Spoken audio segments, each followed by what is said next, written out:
Welcome, ladies and gentlemen. Good morning here at the Foodvalley offices, and I'm glad to see that you're enjoying a breakfast, because that was also supposed to be happening. Hello Rob, good morning. Wonderful to see you. Wonderful that you all made it this early morning, and please feel free to take some breakfast, of course.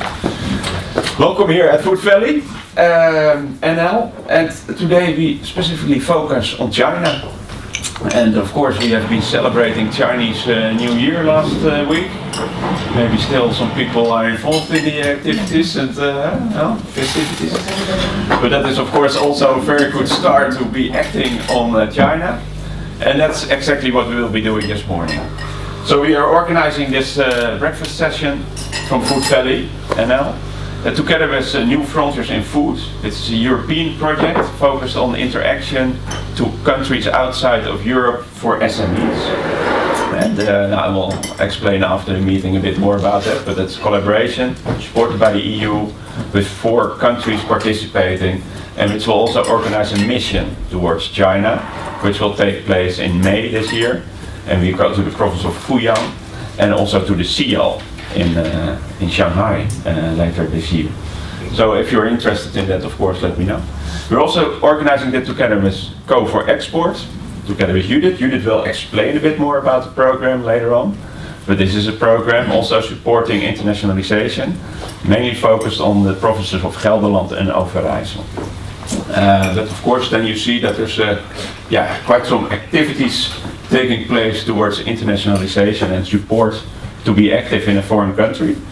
But we also figured, well, it's good to bring that together here and to learn from different perspectives on the international aspects, and that's what we will be doing during this breakfast session. So we'll pick up a few topics, and of course it can also be interactive, and we have some time afterwards to further look in specific questions of everyone. But what we'll do is we'll focus on legal aspects. We'll pick up some items about e-commerce, and we will also have a case study, an example, on a company, the Valley Farmhouse Cheese, that started to produce its product in China and all the aspects that come about that. Now I think everyone has his certain angles to what the interest is. It's sometimes also import, export and interaction. So I hope with this program we can learn about the different items. One practical item to start with is that we will audio tape this activity, and that has also been indicated in the application. But that means that it will also be available later on for further review, and you can play it back. And that's also in point of view of the EU project, because then we can share it with the partners that are active in that project from Europe. Now, quite an introduction to start with, but I hope it clarifies that there's a big interest in the market of China, the big market, and we will hear about that, and the various aspects that will be important. What I would like to do is that we first have the 3 presentations, 4, also with Judith, and then do a sort of a panel in which we can have questions and answers following that. Good idea? I think so, right? Okay, Jasmin, yes. I would like to introduce you first. Jasmin Buijs. Jasmin is working at Wageningen University, but also at Axon lawyers and in Amsterdam. And she will explain us much more about legal aspects on food business. And Jasmin, you will take us along in that, right? Thank you very much. Welcome here. The floor is yours.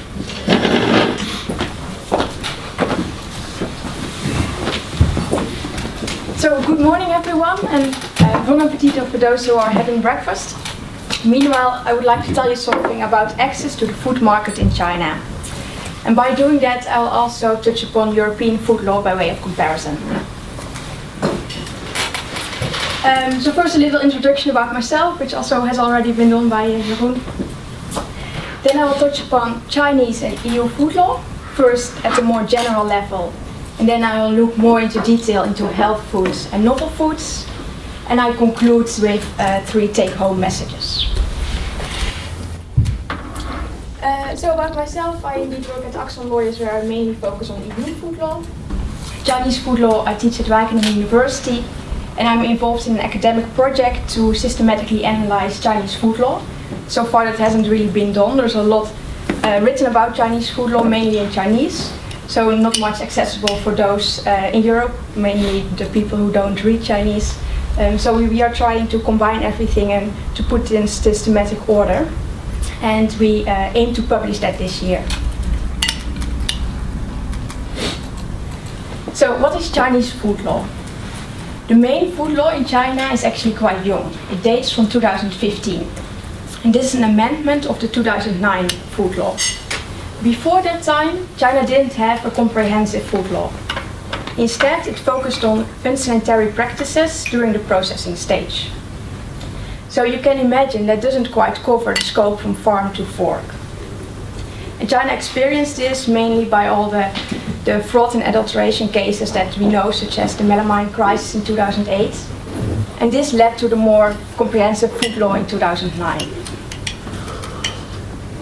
So there are quite some authorities involved with food regulation in China. The most important one is the State Administration of Market Regulation. That's more or less the general food authority. Then there's the National Health Committee, which is responsible for risk assessment. Though I have to say here that, for example, risk assessment for novel food applications, as we will see, is done by China's National Risk Assessor. And this body is established by the National Health Committee, though it works independently. Then the third one is the Ministry of Agriculture and Rural Affairs, responsible for edible agricultural products. That is because in China, edible agricultural products and food products are two different products, which are also regulated differently. However, it's more complicated than this. To give you an example, when edible agricultural products enter into the market, so when they are being sold, they fall under the food law. So perhaps that's a topic for another breakfast session. And then customs for import and export supervision. This slide is just to show you that recently there have been some changes, some institutional reform. So a bit more about the mechanism of Chinese food law. There's the food safety law, which is a basic law made by the national legislators, which is very general, not quite detailed. Details instead you can find in the many administrative regulations at the national level, but also especially at the local level, and at the many food standards. In yellow on the slide, they are quite important. That's where you find the real details on when is a product compliant. So a bit more about standards. There are over 1,000 mandatory food standards. Here you see them categorized in 4 categories. There are horizontal standards that apply to most food products, such as standards about maximum contamination levels. There are also standards for specific food products. There are hygiene standards, and there are standards for testing and methodology, how to carry out that. So by way of comparison, let's look at EU food law. EU food law, food-related laws in the EU, used to focus on the free movement of products. However, also here in Europe, we experienced crises, such as the BSE crisis. And therefore, food law nowadays focuses more and more on food safety. At the moment, most food law is harmonized at the EU level, but enforcement takes place at the national member state level. So let's look into health foods. Health foods in China are foods that promote health, and they should be distinguished from medicinal products. That sounds similar as health foods in Europe. However, in Europe we don't have a category of health foods.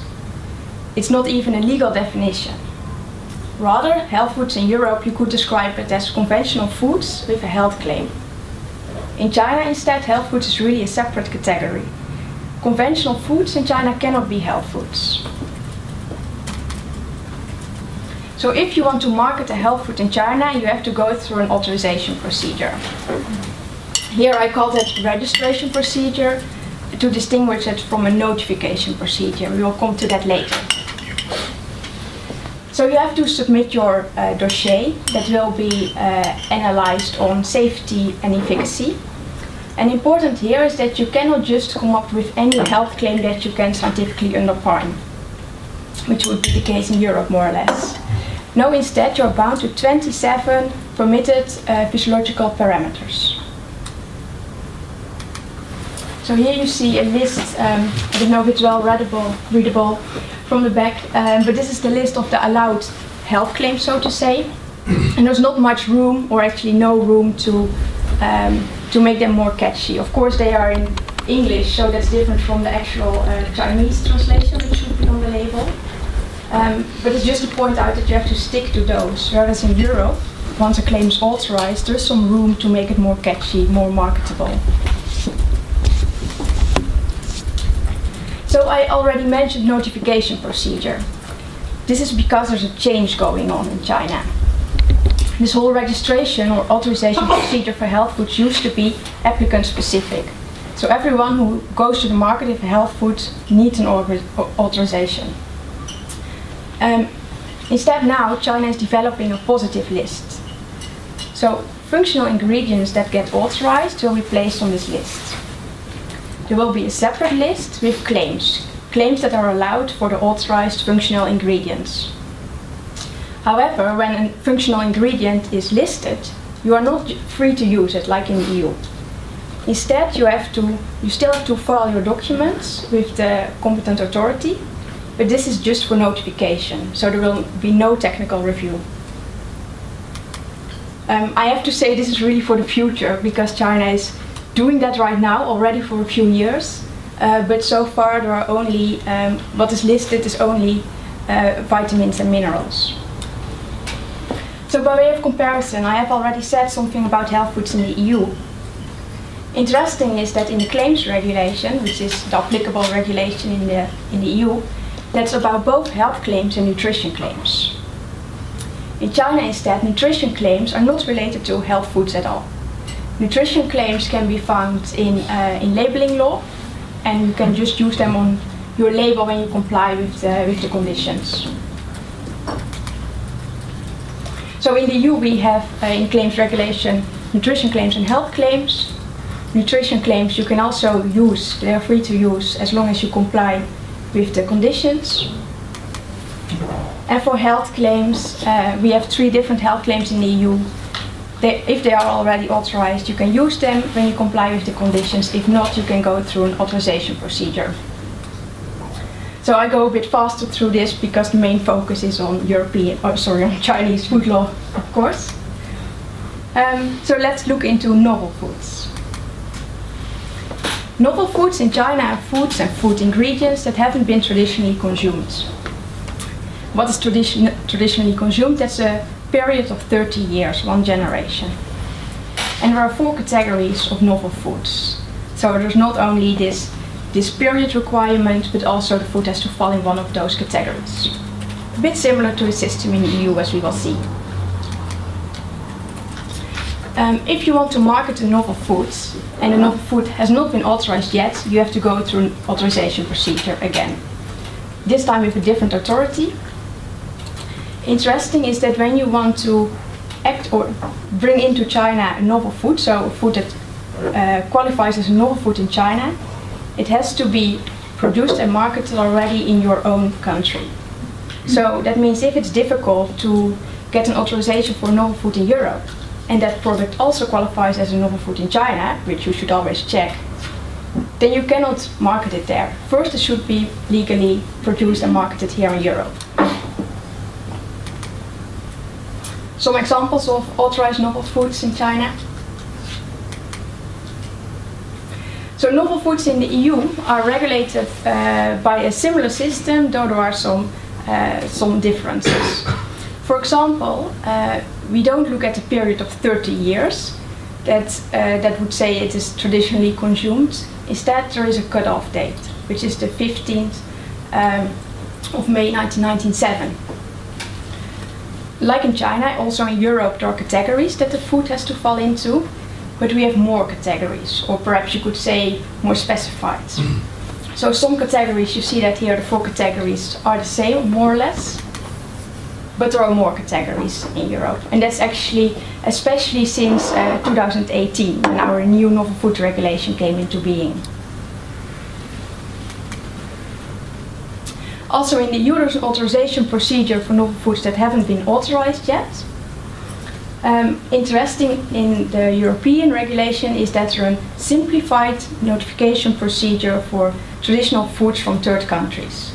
So that means that a food that has already been traditionally consumed in China could be also marketed in Europe through a simple notification procedure. So you don't have to go through the whole authorization procedure with all the safety checks. Of course, provided that member states don't raise objections and that EFSA in Europe doesn't raise objections. But this is quite different from the Chinese system, where if you want to bring in a novel food, it needs to be marketed and produced already in your own country. Some examples of novel foods in the EU. And then I would like to end up with some take-home messages.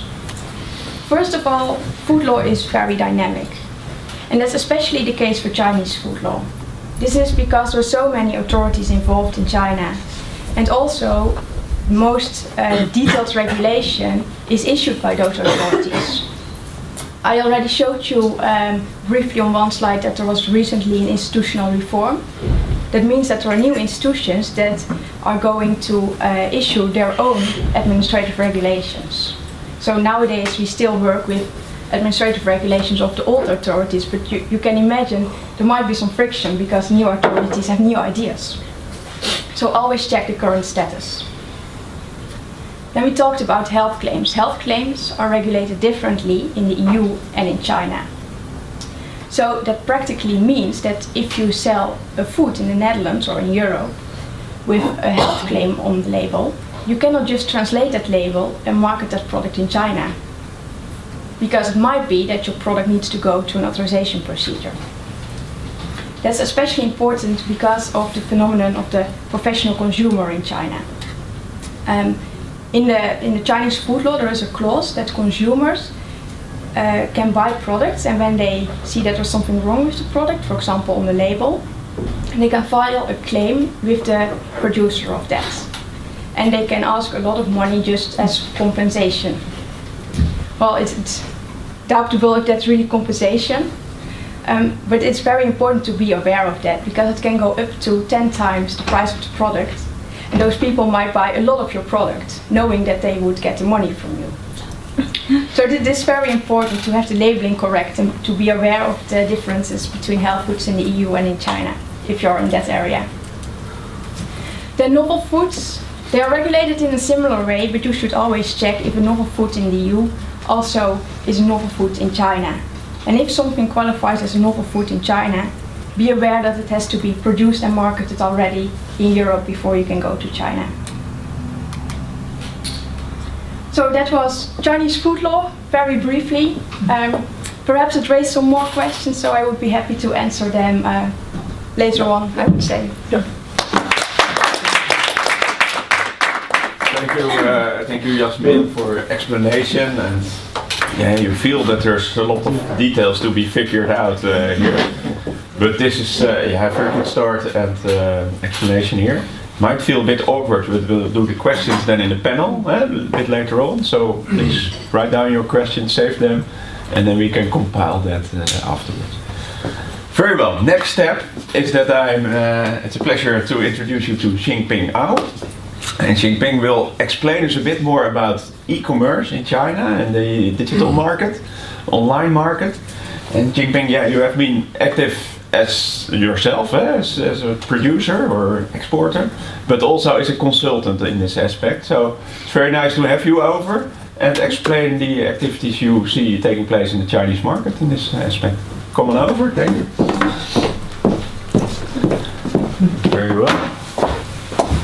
Good morning. Thank you for having me here. Actually, I'm Ching Ping, and what I do as a consultancy company in Europe, I co-founded it with my sister in 2006, and we help actually European company to do business in Asia and in China in particular. We are located in Hong Kong, Shanghai, and in Amsterdam. During this breakfast session, I want to talk about the e-commerce and the online market in China. I think this gives you a good idea about China. When it comes to online market and e-commerce, I do think you should have a look at China. And why China? China is big. It's big numbers, but if you see here, the population is 1.4 billion. That's a big number. But if you look at the internet users, in the year 2000, there were just only 22 million internet users. Look at today, 800. So China is big and online market is big. So the playing field is huge.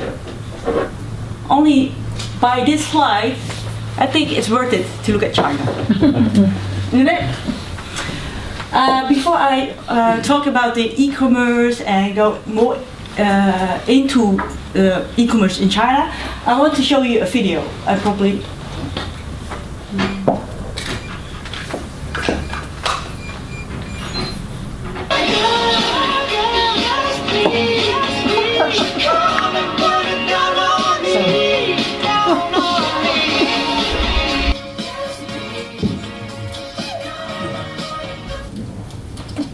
what do you see here? She paid with a watch. Only, and this girl is? 5, 6, 7. What is this? This is real. This is happening in China. This is daily life. So, what do you do when you go outside? You're leaving home. You have to go outside to do some shopping, do some groceries. What do you bring? What do you take with you? Mobile. In the Netherlands, mobile. Oh, no. Or your ATM card. Cash. Yeah, cash, ATM card, mobile. In China, what do we do? Mobile. Only this one.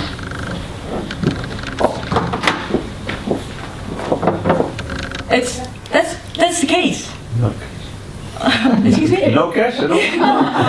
Because the thing is, I have to be honest.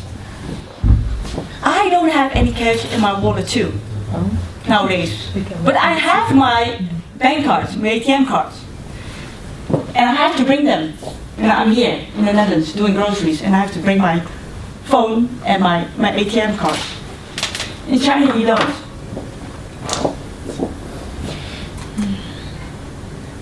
The thing is, it's the Chinese people, we do think that we are already addicted to our mobile phone, isn't it?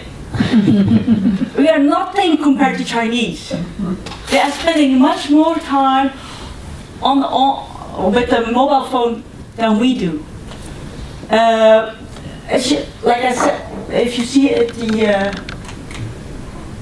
there's so many internet users and so many on the mobile. You can say that the Chinese consumer is digitally driven, and they don't browse on the mobile phone only to get more information about the product they're gonna purchase. Not only that, they really buy online, and 74% of them buy by the phone.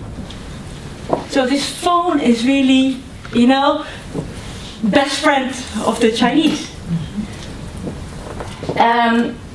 Before I want to, if you want to describe the e-commerce in China, I do think you have to know some big Chinese tech companies like Alibaba and JD.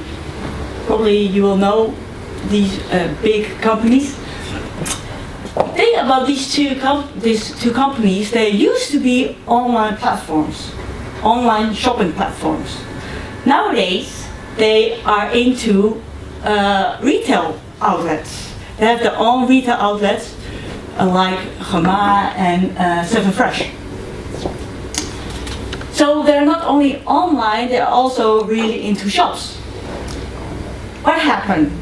Of course, like I said, the Chinese can do shopping 24/7 because they have this mobile phone and they can shop whatever they want. They shop online and they get them all delivered at home. But if they go out, like I said, they just take the phone and let's say they go to 7 Fresh supermarket. They go there, they can scan a QR code of any item in the shop to get more information about the product itself, like the source, the price, etc.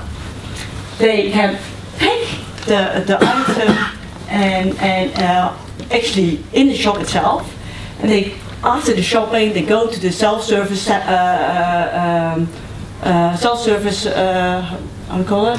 counter, and they pay by the phone via WeChat or Alipay.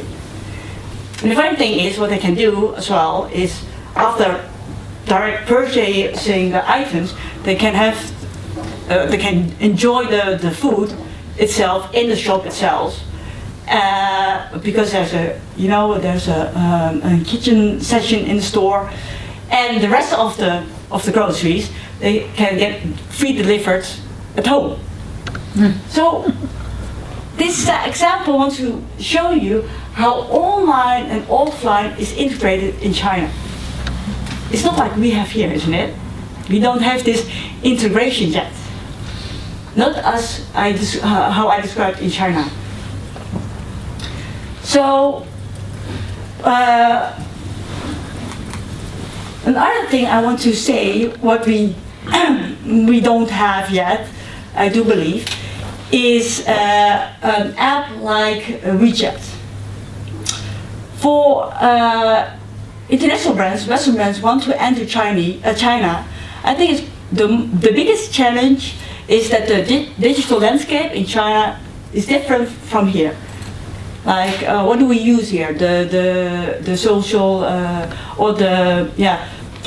we use Facebook, we use Twitter, we use Instagram, all these kind of YouTube. All these online services, what we know in the Western world, are either not available in China or actually displaced by the Chinese alternative. Like I said, WeChat is an app which is most used app in China. Who of you have a WeChat account? Oh, that's quite a few. For the one they don't, which doesn't have the WeChat account yet, I want to explain a little bit about this WeChat app. Actually, it is a social app. It's a messaging app. But if you see here, although it's a little bit outdated actually, this year is 2015, but I want to show you the functionality of WeChat. It has so many more than only a messaging app, a social app, because like I said, we can pay with it. Why this app is even more interesting than all the other apps is actually you can do everything with it. Without downloading an external app, you can order a taxi, you can make an appointment with your doctor, you can get all your bills paid, actually all kind of services into one through this channel. So the Chinese are kind of addicted to the phone, but also addicted to this WeChat. And actually, they say WeChat is like WhatsApp actually in Europe, but I think it's even more than that. Yeah, I see the people who are having WeChat agrees with me. Everyone's checking. Yeah. And the funny thing is about WeChat, it was launched in 2011. Less than 10 years. Unbelievable, isn't it? you already mentioned that we actually are still in the celebration of Chinese New Year. Chinese New Year, also known as Spring Festival, started, the Year of the Pig started last week. And actually, for the one who doesn't know, the Spring Festival is the most important festival for Chinese people.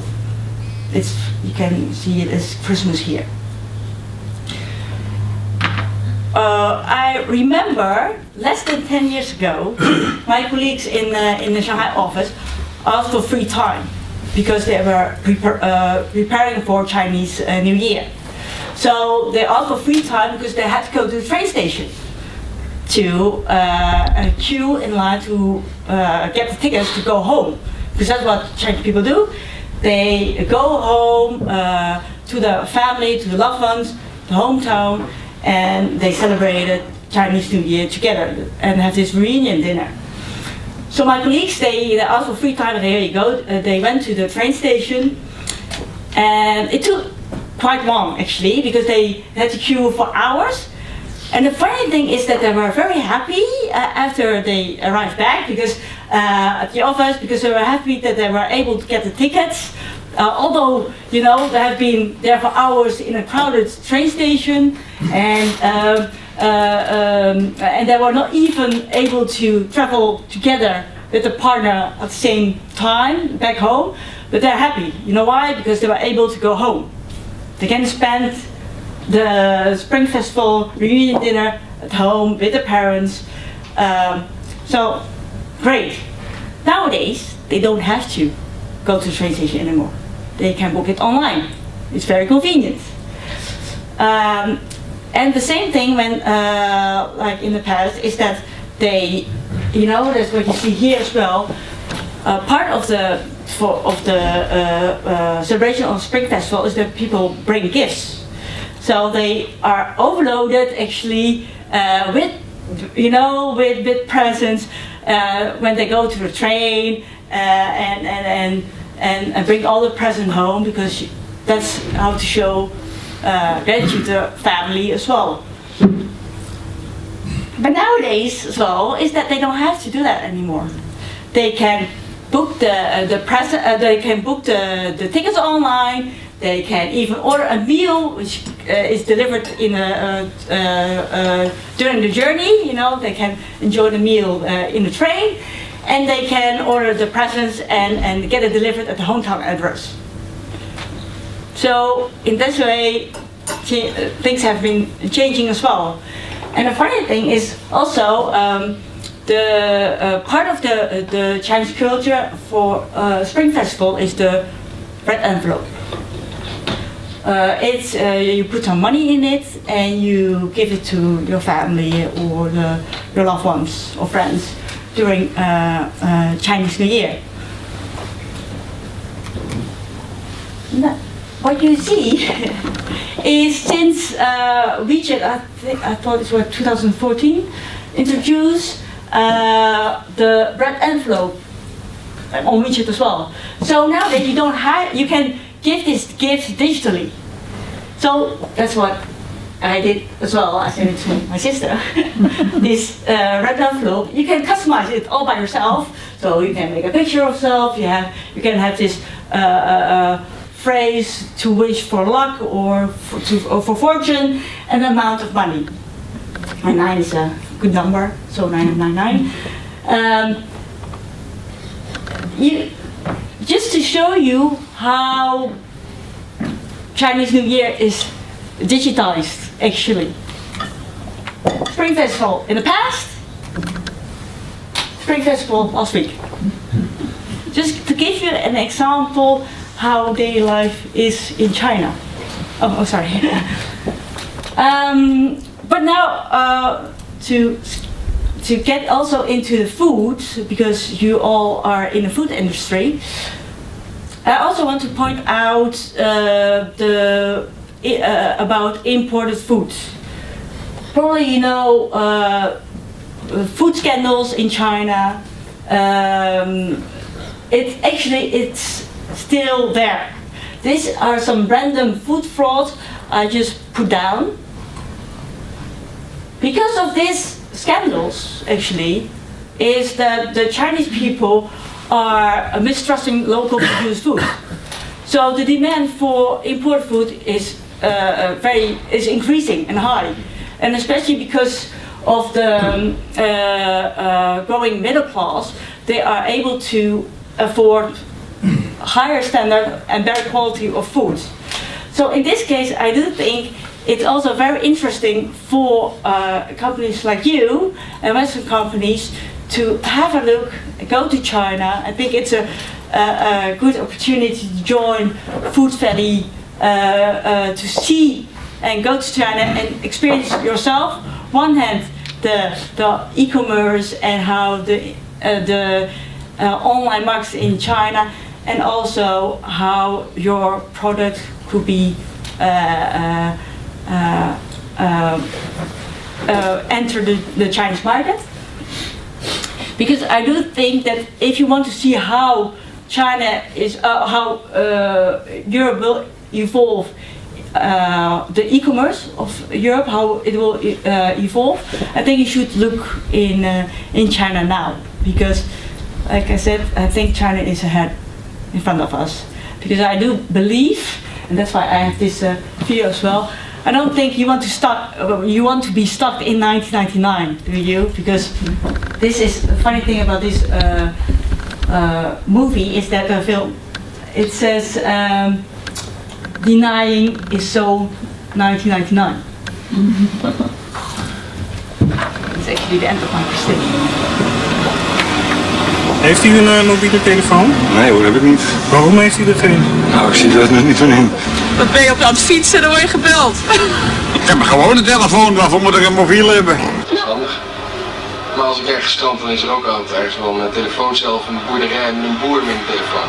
We hebben het jaren zo gedaan en ik vind het wel goed zo. Als mensen mij bereiken willen, dan kunnen ze dat met een brief doen. En is het dringend, dan ben ik telefonisch thuis te bereiken. Yeah. Thank you, Ching Ping. Very well, and yeah, wonderful to hear about the developments that are moving fast, big size number of people, of course. Yeah, we will get back to that in the panel then. It's a pleasure to introduce you to Marc de Ruiter. Marc has been involved in the company Valley Farmhouse Cheese, and we figured that would also be a very nice example to show one of the stories how to develop a product and how to enter the Chinese market, also with local production. But Marc will explain much more about it. So Marc, it's a pleasure to have you over. Welcome. And the floor is yours. The floor. Yeah, here you are. I bring some entertainment tonight, this morning. Yes, my name is Marc de Ruiter. De Ruiter. Nima Hao. I speak Chinese, I speak English, I speak Spanish and Dutch. So if you need a consultant trainer in any way, anywhere in the world, you can talk to me later. But I'm going to talk about Yellow Valley Farmhouse. It's a cheese company that I set up. And I'm going to need a little bit this way so I can see what's coming. I only get 20 minutes, I can talk for 2 hours. So feel free to interrupt me and get clarification. Because working in China and having been there, it's for more than 21 years, 20 minutes is not going to be enough. So I went to China not to make cheese. I went to China to help small-scale farmers. I'm an agricultural consultant and I was helping small-scale farmers in the countryside. And in 2001, the Chinese government decided that dairy should be priority. So they started they were promoting dairy. At that time, and I have proof, I wrote an email to the Dutch embassy, in 2003 we will have an oversupply of milk because there is no market for dairy and we will have a lot of milk. So in 2003 I imported cheese equipment because I knew there was going to be an oversupply. And yes, in 2003, local farmers were dumping the milk on the streets in protest because they were promised so much. This is China. When the government says we go somewhere, it happens. Remember that. So therefore I decided to set up a cheese company, because what do you do as a good Dutchman? If there's too much milk, you make cheese. That's how we started ending up making cheese in Holland. Of course, yes, it's a preservation, a way of preserving milk.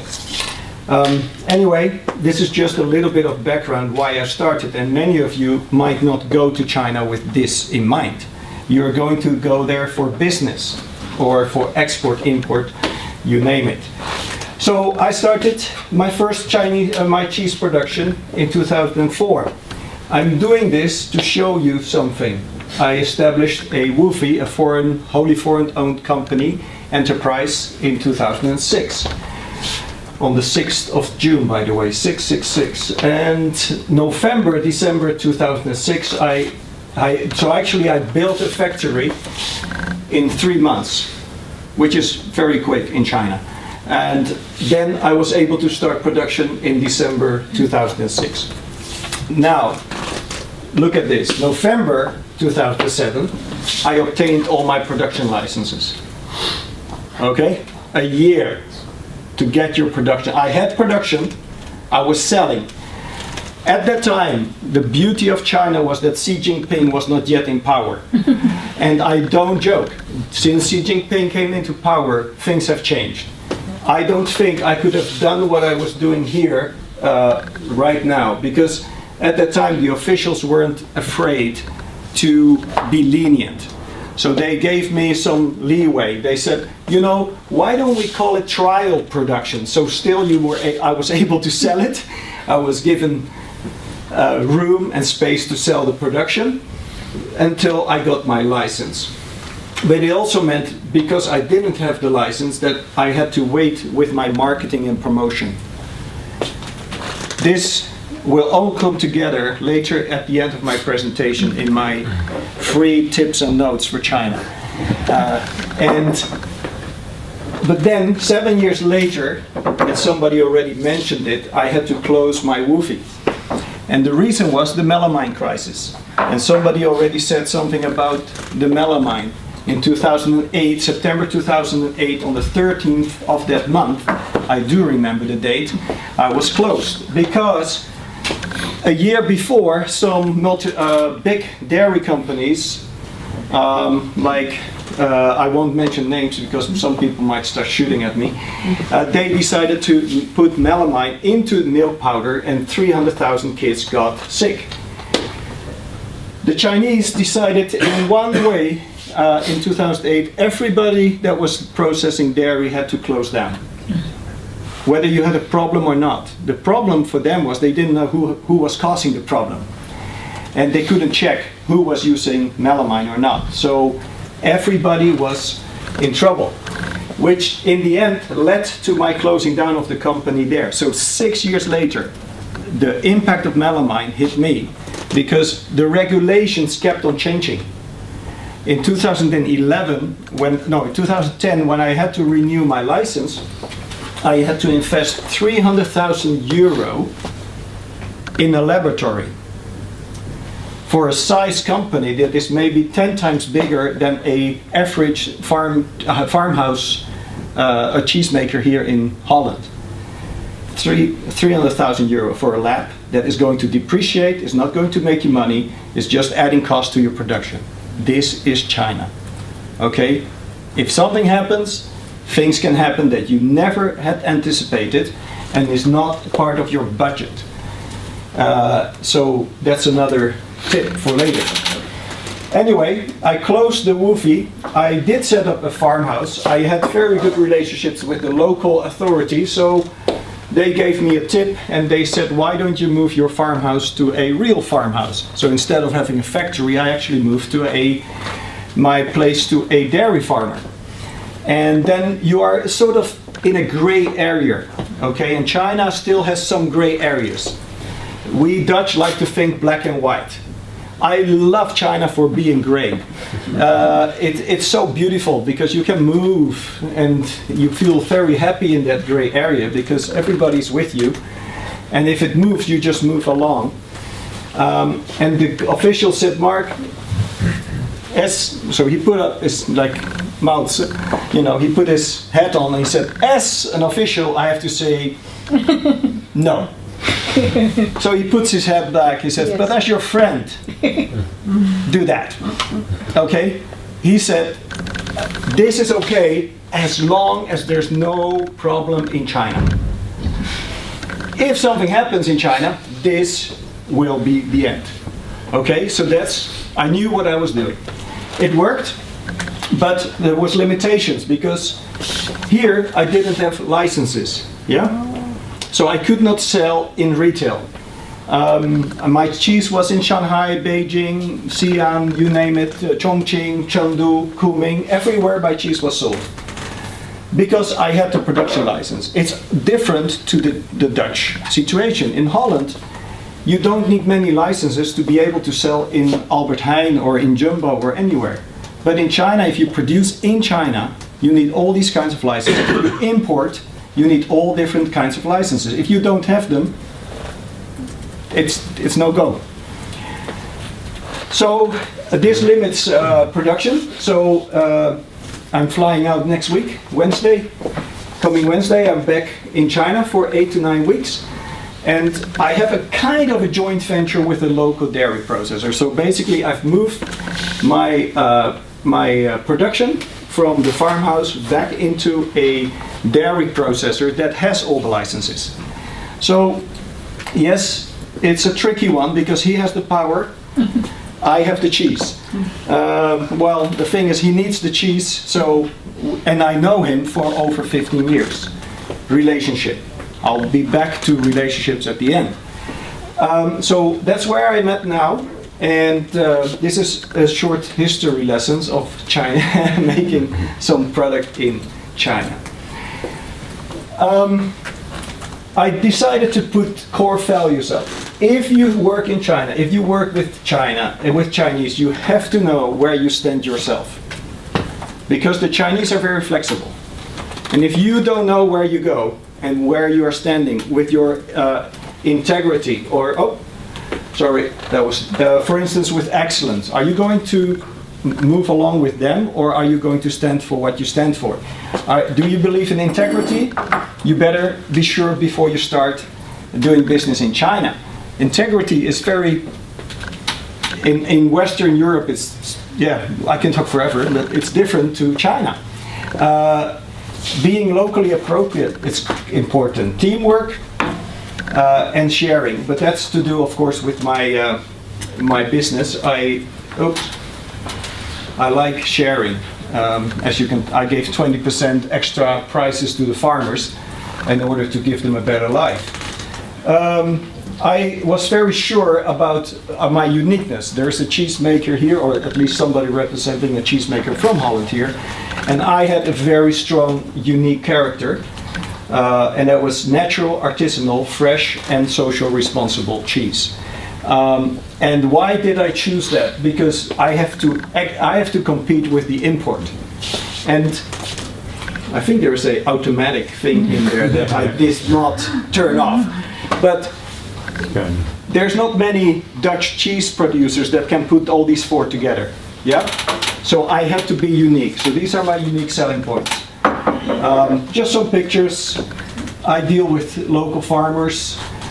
This was actually, if you want to look up more about me, just type in Marc de Ruiter China and cheese, and you'll find the NOS, Primetime Journaal, RTL Set, so 12th of February 2007. Lots of PR. Again, this is what I meant with what I was doing. Now back to today's topic, food safety. As I said, production in China. I had a full-scale laboratory. The University of Wageningen would have been at that time jealous of my laboratory. Testing all income milk for quality is very important because of the fraud. People have already spoken of fraud. I think most of the standards in China weren't designed for you and me, but they were designed for the Chinese. Because if anybody is smart, a lot of Chinese, they have a short-term perspective in business. Remember that. They think, if I can make quick money, who cares? So they make quick money using fraud. Yeah. So therefore the standards are there. Okay. Some other things. I was doing HACCP and 9001, etc. The highest international standards even before the Chinese were asking them. And I think that's a good idea for China. Be above the regulations, because you know their regulations are going to be going up as well.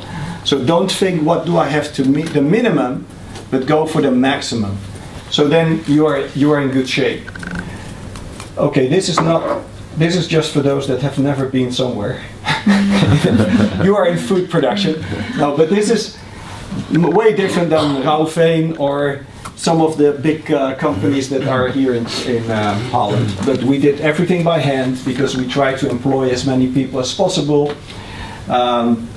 Anyway, it's just a few pictures to see what the setup was. But the reason I show you this as well is that, let me see if it's coming here, these are the issues that were coming. So one, my challenges or issues that I had with officials was that they had no understanding. I don't know, I tried to kill it yesterday and it's not doing it. Oops. Why is it stopped? Is there a pause on this? In a minute. Okay. No. Sorry. Okay, I'll talk while this stands there.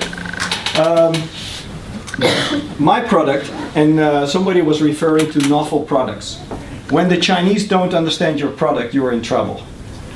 So you need to explain everything. They had never done cheese production. I was the first Gouda cheese maker in China. I want to use wooden boards for maturing my cheese. No, wood cannot be input food. Everything has to be stainless steel. Sorry, all the imported cheese that you bring into China are ripened and matured on wooden boards. So I had to show them pictures, I had to show them everything in order to be able to do this. So they don't understand necessarily the product that you're trying to export or that you're making.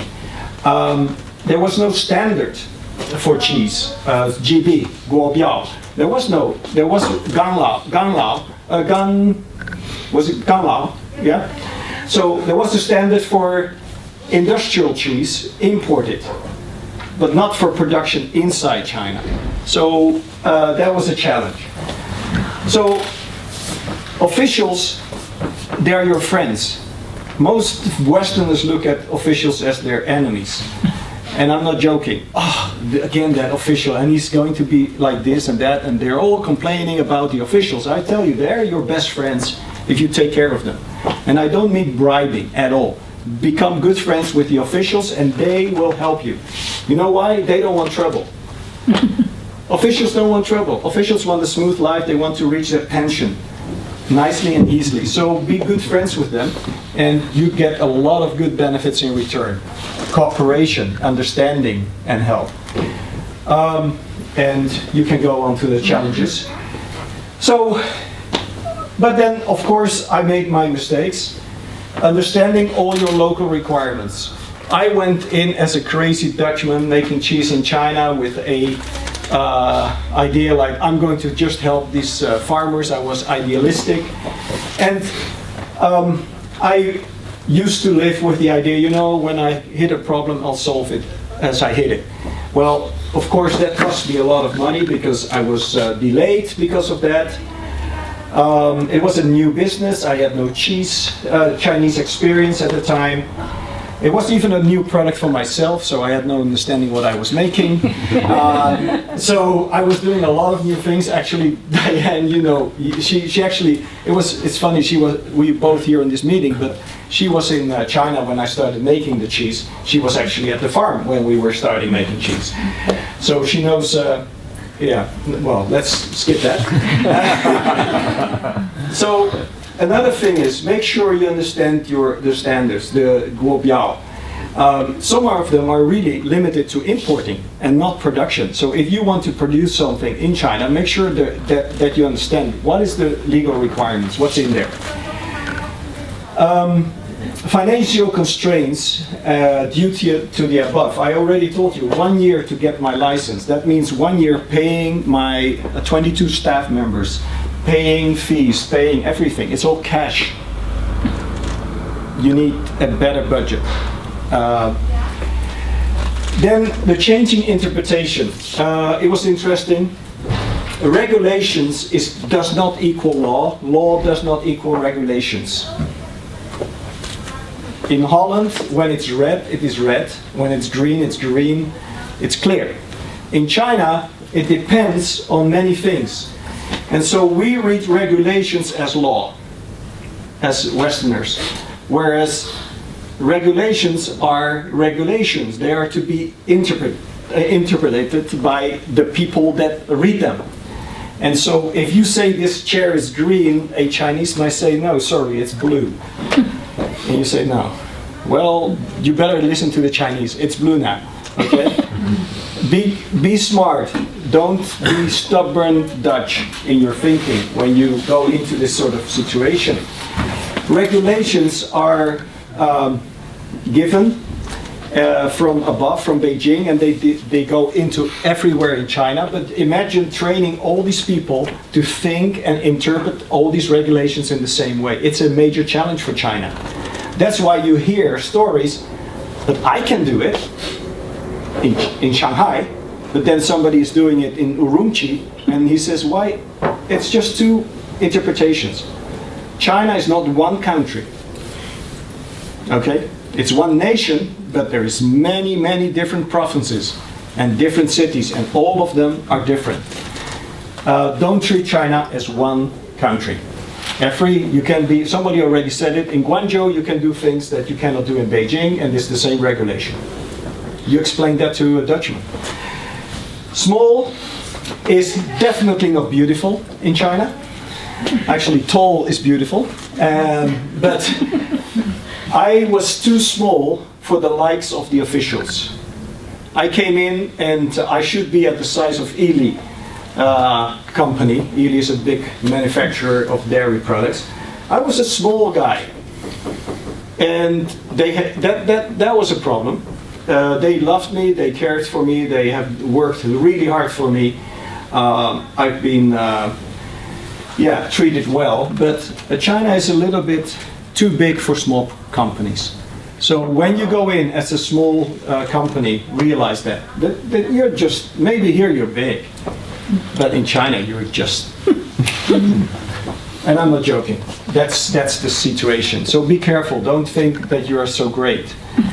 When you're actually in China, you're actually just a minor company. Next. I'm just helping you to be realistic. That's my message, be realistic. So understand requirements, relationships better, but build the right ones. And your Chinese friend in Holland is not necessarily your good relationship.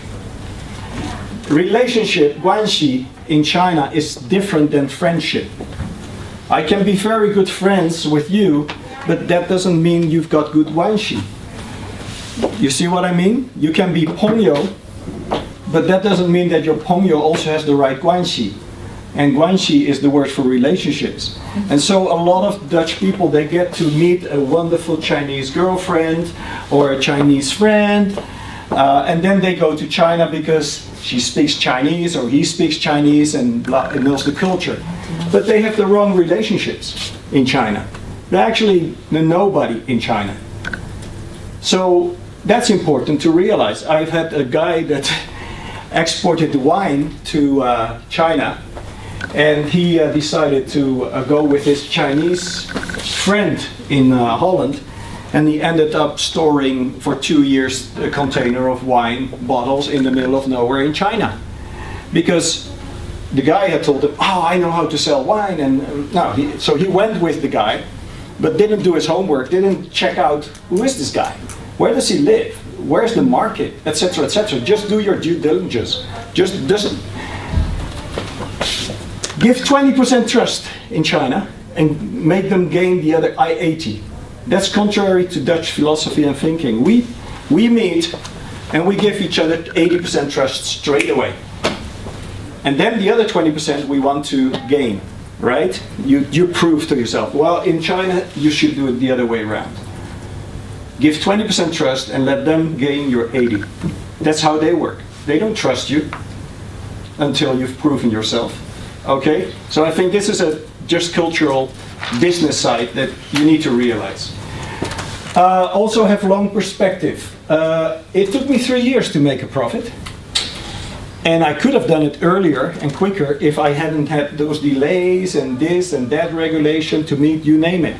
So therefore your cash flow, just add another 100%, I don't know, or 200%, because it takes time. Employee loyalty is low in China.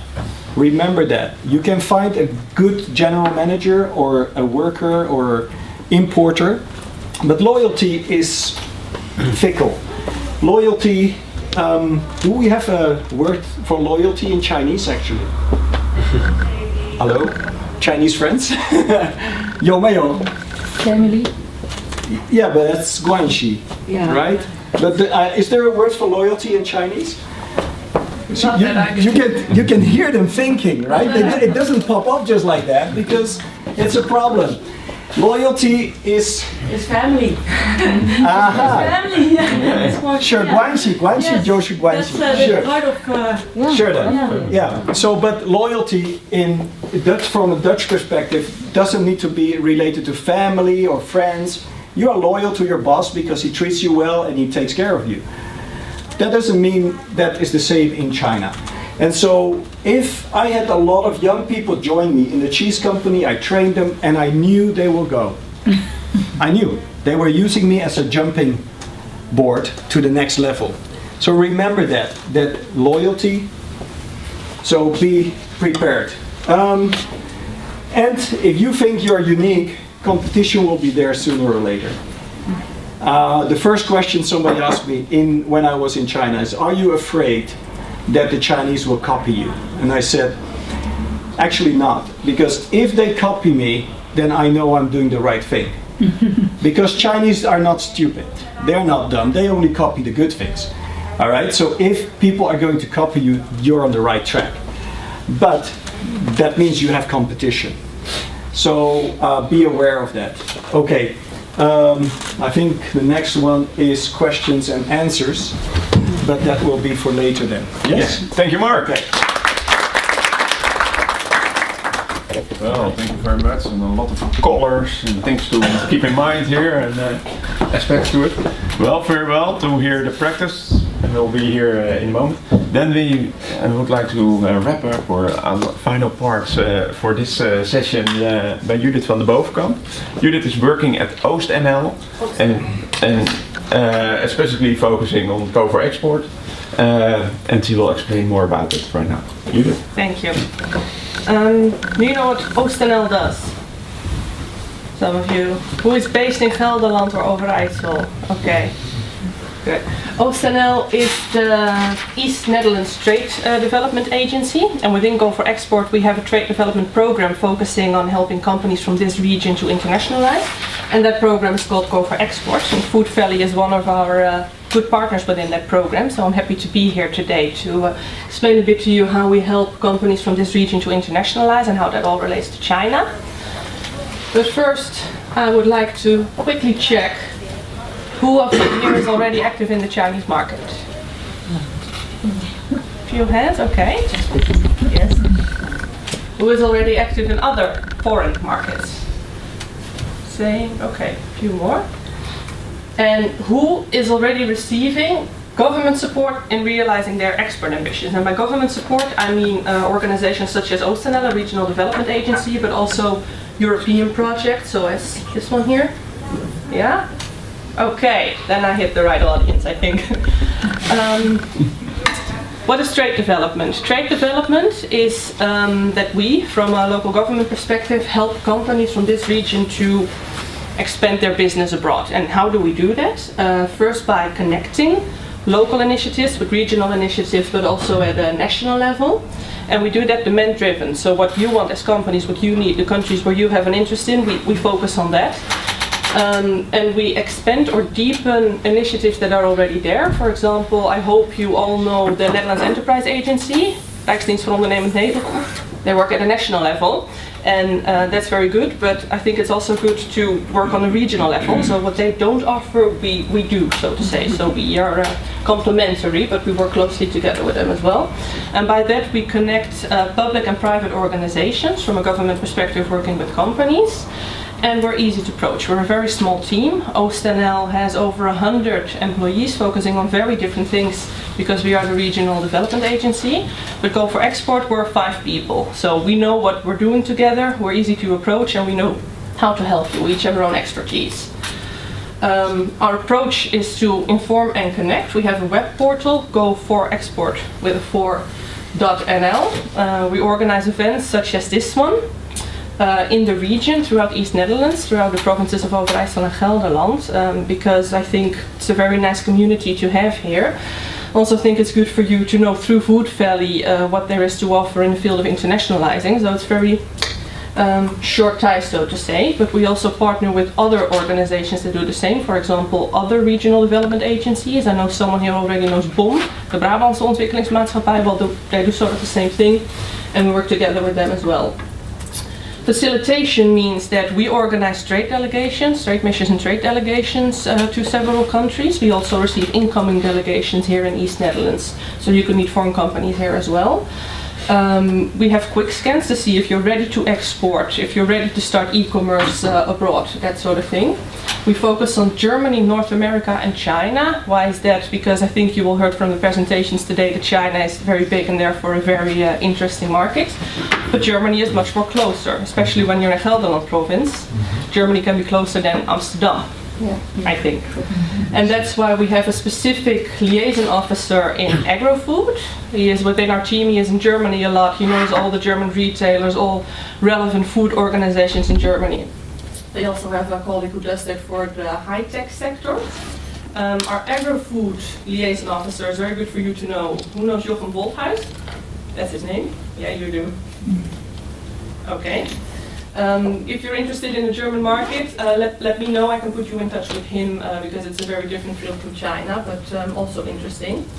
And we have an office in Liaoning that is in the north of China. And why Liaoning? Because Overijssel has a sister city relationship with that province, and it's a good way to enter that part of the country.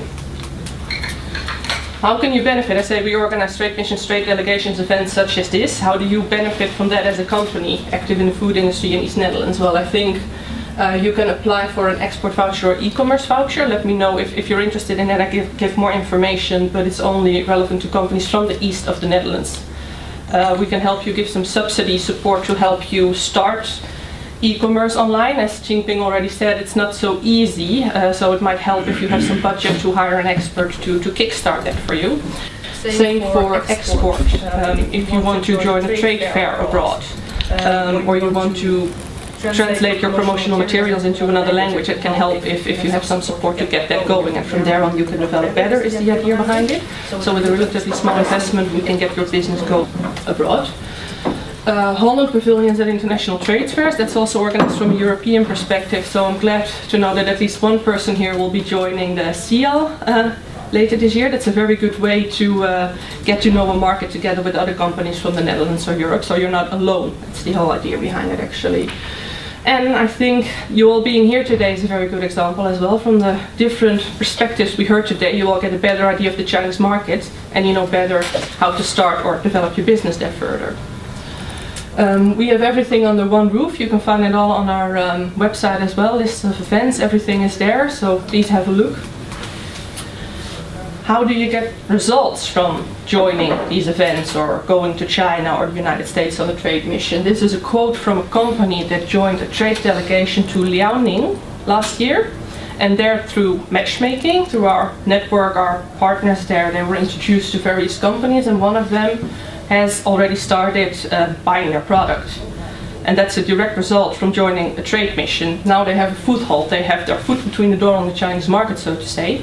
And that's much easier when you do it together, when you come together with other companies, rather than just knocking on the door alone. As Marc already said, China is a big country, it's different everywhere. Whether you go to Liaoning or Guangdong is a big difference, and when you're doing a trade mission, at least you know where you're going, you're helped in the first introductions. Go4Export is a regional initiative, and we work very closely with several partners in the region. I think when you're in the food industry, Foodvalley is the organization to go here, so we're very happy to work with them, but it's open for all industries throughout the 2 provinces. So just to give a quick overview of who is together forming the Go4Export program. And I'm glad that I could introduce that here to you today. I think we're already running a bit behind because there were such interesting presentations about China. But if you have any questions on countries you'd like to go, how you think we should help you, let me know. I'll be here after the Q&A as well. So if you have any questions, just let me know and I'll see how Go4Export can help you. Thank you. Judith, yeah, we will do our panel, and Judith did not even explain that she has been in Beijing for many years. And in Wuhan. And a lot of experience in the Chinese market as well. So let's do our little panel then. All speakers come over and we take our seats.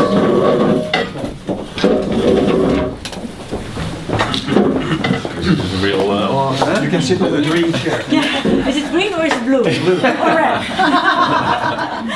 If it's Chinese, red. Red, yeah, of course. See, you can good design. Now we have heard, of course, all various aspects on it, starting with legal and e-commerce, and then the real case, so to say, real life example, and of course the support programs. Are there any questions from the audience right away? Because we said we would pile up those questions. Anyone to start off with? Yeah, in general, Europeans or Western people are maybe a little bit scared of the influences of the government in China. We talk about e-commerce, we talk about mobile phones, and what happens with the situations like the mobile phone of, Huawei, and other stuff. WeChat is also sometimes negative in the news, and so how should we deal with that as non-experts related to that? Yeah. Maybe a little bit from the e-commerce perspective. How do you deal with the Chinese government? Or influences, and is it true, is it not true, what do you... How much time do you have? I think it's maybe not necessary to be scared, but a lot of people are scared for that. I think you should be aware that the Chinese government is the big brother, actually. It is. It's like your WeChat. Your friends. Because, like Marc explained before, China is big as well, and they have it's one big nation with 1.4 billion people, and they want to keep it together, and they want to have some, they like harmony. So they somehow, how do you get 1.4 billion people on the same track? So, the basic issue is China doesn't like social unrest. Yeah. Yes. Period. And in order to control that, they don't like power base. So if you grow too big, you become a threat. So therefore networks that are too big become an issue, because they can influence a lot of people. So it's all about how large does something become. And so we make it a big deal in Holland, because we think that privacy is more important than the collective. Where in China the collective is more important than the individual. And so that's the different thinking. A Chinese, if you ask him, well, like say that we want a new road here, right? We just built a new road. In China, it will happen. 99% of the people will just say, sure, no problem. Here, for 20 years, nothing happens because one person says, I don't like to move. The collective is more important for the Chinese. So they will say, sure, let's build it. They get compensated, they get the money, they move. Do they like it? Not necessarily, but it's the best for the country. And so I think that thinking is very strong in China, whereas we are very individualistic. And so we don't look anymore at, is it in your advantage or not? I don't really care. It's me. And I think in China it's far more still a collective perspective. And so the cameras that everybody talks about, 99% of them, they're not good enough to do facial recognition. Although people make it think, all these cameras on the streets are just for traffic control and social unrest. Not many of them can recognize my face. So, And if I may, but this is a big topic. So. Yeah, it is. Yeah, and those are the big outlines. I think what it means if you would go to China and use WeChat there, I think what you also mean, will it mean that they will monitor all my conversations and people check on where I go in China? And last year, when Marc de Ruiter went to China with a trade delegation, they advised to bring empty laptops so that China couldn't check on your data. Maybe that's also what you're referring to, I think. I think when it comes to that, you need to think, what do I bring to China? And if you are a company that develops data or software for the Dutch government, for example, then you should be more careful than when you want to sell your coffee there. That's the bottom line. Yeah. Okay, and if you want to enter it with social media, for example, e-commerce, I'm not sure how common it is. So my brother lives in China and in Shanghai, and he has a lot of issues with FaceTiming or using Twitter. But if we want to go into China with e-commerce, how do you set it up if it is difficult to use it?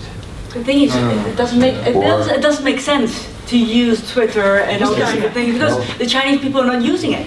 So, like I mentioned in my presentation as well, the digital Chinese landscape is totally different.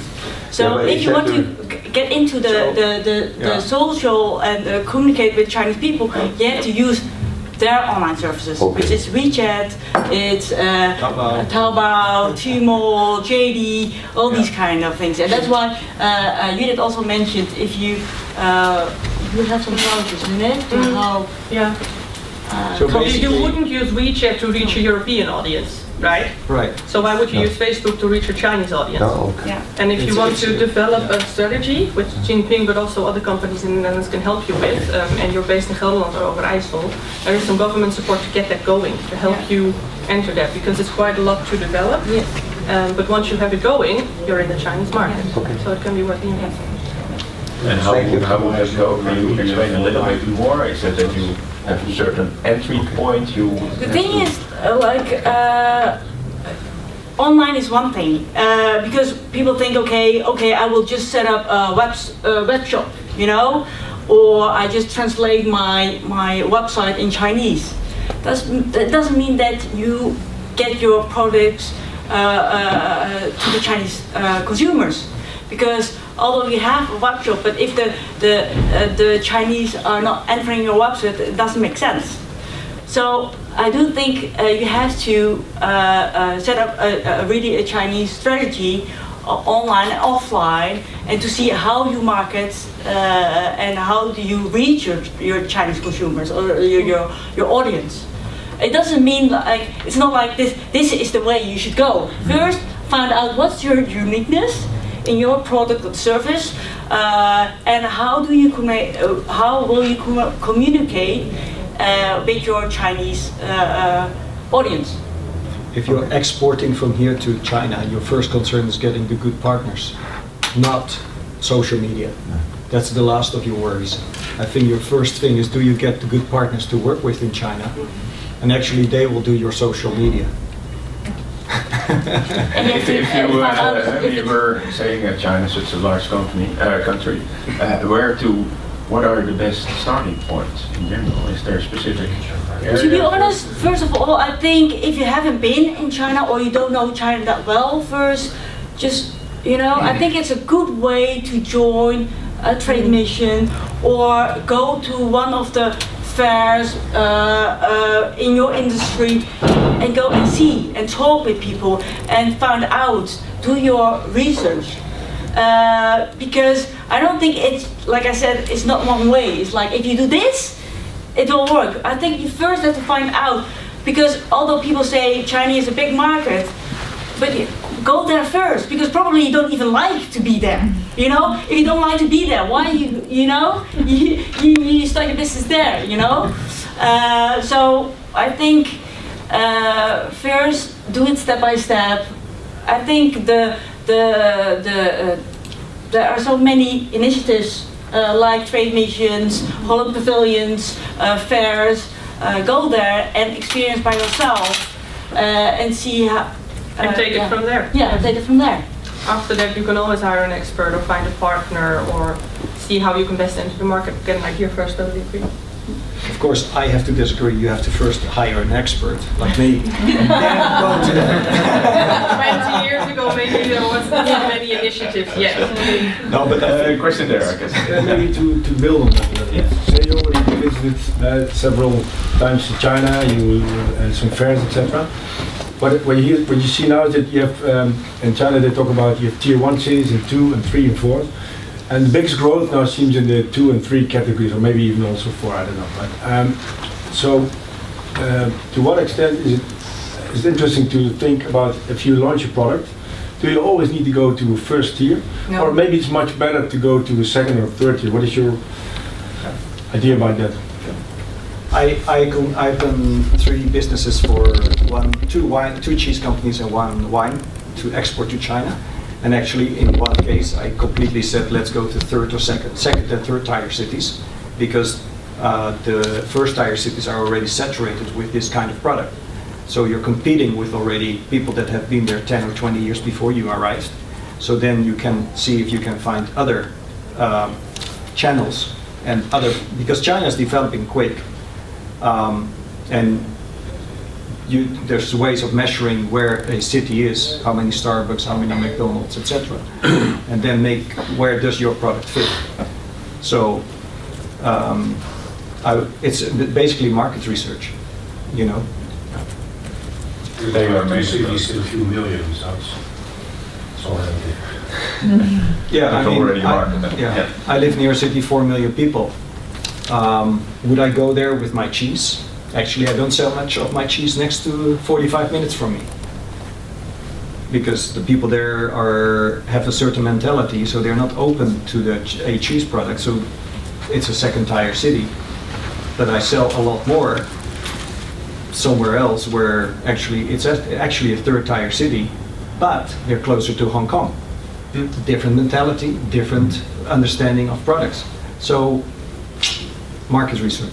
And if I can give an example, like I just mentioned, I lived in both Beijing and Wuhan, and in Beijing by now you can get everything. Freshly baked European bread, freshly made, everything is in Beijing. Name it.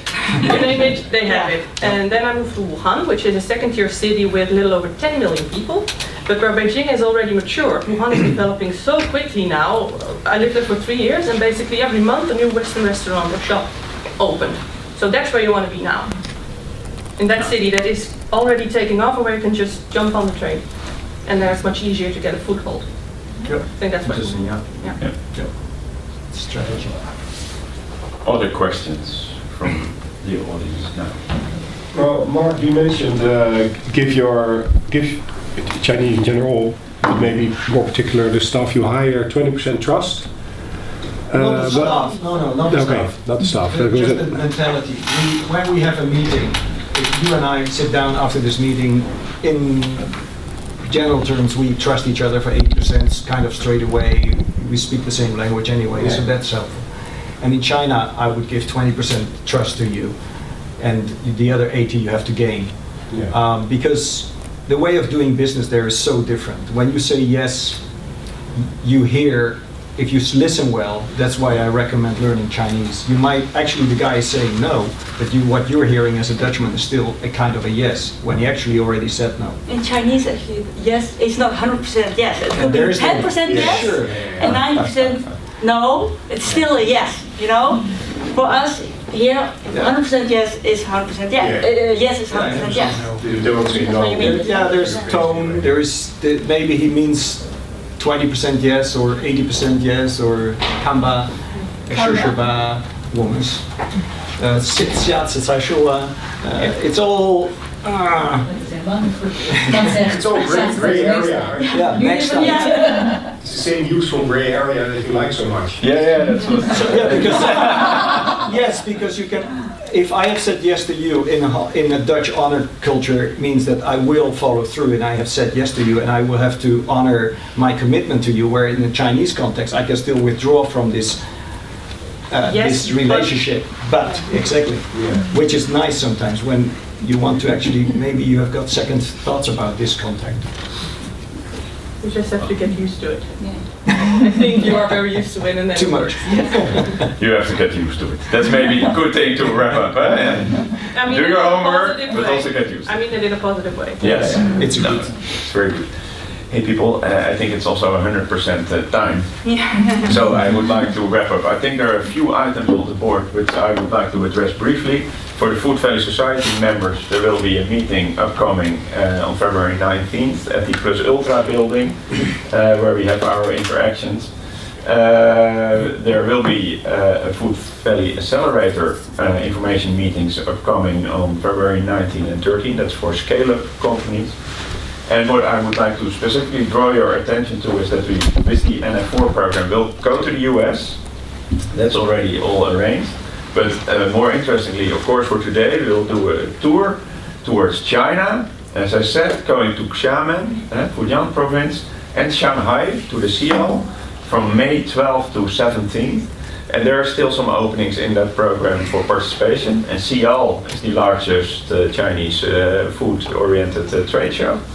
So that's good to learn, and you can of course be present with your product if you would like to do so. But it's also a very well learning experience. And we also have travel vouchers for participation in that via the NF4 program, which is the European-based plan we are involved in. So if you're interested in that, definitely let us know. And yeah, keep on going. This is a big country. There's a lot to discover. There's a lot of interactions. So I wish you good luck with that. And here is a lot of expertise. And please feel free to interact for the remainder of this month. Yes, thank you very much. Yeah.